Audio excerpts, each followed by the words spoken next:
let's solve a physics problem. So I'm going to work on problem number 13 here. And, watching me solve a problem is fun. I have fun, that's for sure.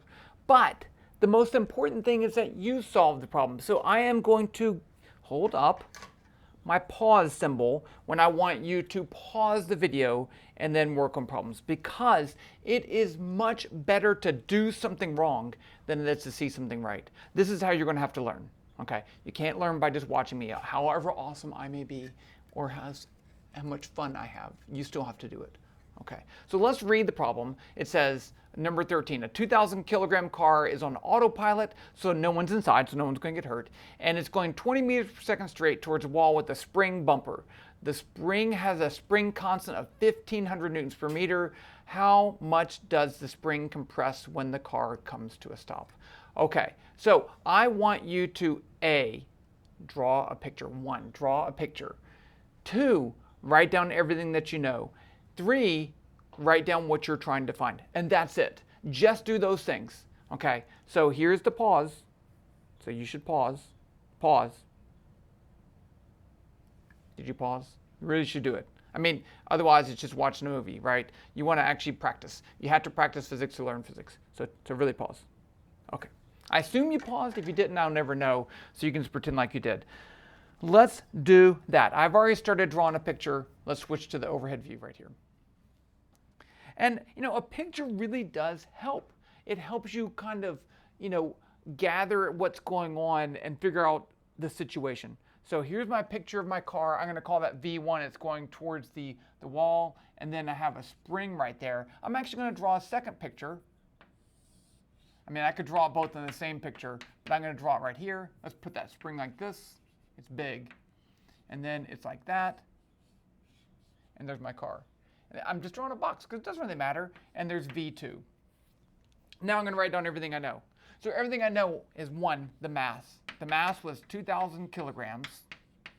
K is, what did I say K was? See, I already forgot. 1,500 newtons per meter. V1 is 20 meters per second. And then what am I trying to find? I can also write down what I'm assuming. So what am I trying to find? I'm trying to find S, how much it's compressed. That's what I'm trying to find. I'm going to write that down. I'm going to put it right there. Okay. Now, I do know one more thing. I know that V2 is 0 meters per second. So it's not explicitly stated, right? It says how much does the spring, well, it does when it comes to a stop. Stop. It stopped. Okay. So that's how you start. Now, the next step. We are going to use the work energy principle. You should think about, why are we using the work energy principle? And if you say, well, this is in the work energy chapter, that's not wrong. Okay. But in general, there's more than one way to solve this problem. But why would you want to use work energy problem? So if we use the work energy principle, I want you to A, define your system. B, write down your energies. And C, write down your work energy equation. See, the pause is up. It's made out of Lego. Pause. And you may be thinking, hey, he's awkwardly holding that for a long time. It's because I really want you to pause. Okay. So I assume you paused and you wrote those things down. Now, because if you wrote those things down and did it wrong, and then we talk about it, or I talk about it, it's going to make a lot more sense. It's going to be more productive than if you said, I'm just going to watch them. Okay. Which you may do, like I said. So I'm going to write down my system. So if I'm using the work energy principle, we have to say what our system is. And there's not necessarily one answer. It could be more than one answer. But we need to pick something so that we can proceed. So in this case, I'm going to say my system is the car plus the spring. And I'm doing that. You could include the earth if you want to. And I'll show you both ways. So if that's my system, what kinds of energy do I have? Well, the car can have a kinetic energy. So I can have 1/2 mv squared kinetic energy. And since I have a spring in there, I can have spring potential energy of 1/2 k s squared. Nice. Okay. Now, if I want to do the work energy principle, I need to calculate the work too. So are there any external interactions with my system that I should consider? And there are here. the gravitational interaction. Gravity exerts a force on that, and the ground pushes up on it. So there are interactions. Let's just draw the car at some point during the trip. There's a box. I always do gravity as green. I have the gravitational force this way. I have a normal force pushing up, right? And then at some point I could have the spring, but I don't need to worry about the spring because it's part of my system. I'm not going to do work done by the spring. And this car is moving this way, so that's the direction of delta R, right? It's moving that way.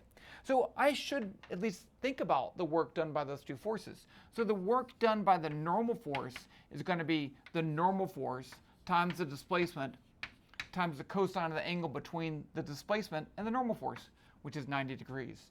So what's the cosine of 90 degrees? It's 0. So this is 0. And then if I do the same thing, work done by gravity, I get mg, the gravitational force, the displacement, cosine of the angle between those, 90 degrees. I didn't even put it, 0. Okay. Now, if I had included the Earth as part of my system, then I could also have a gravitational potential of mgy.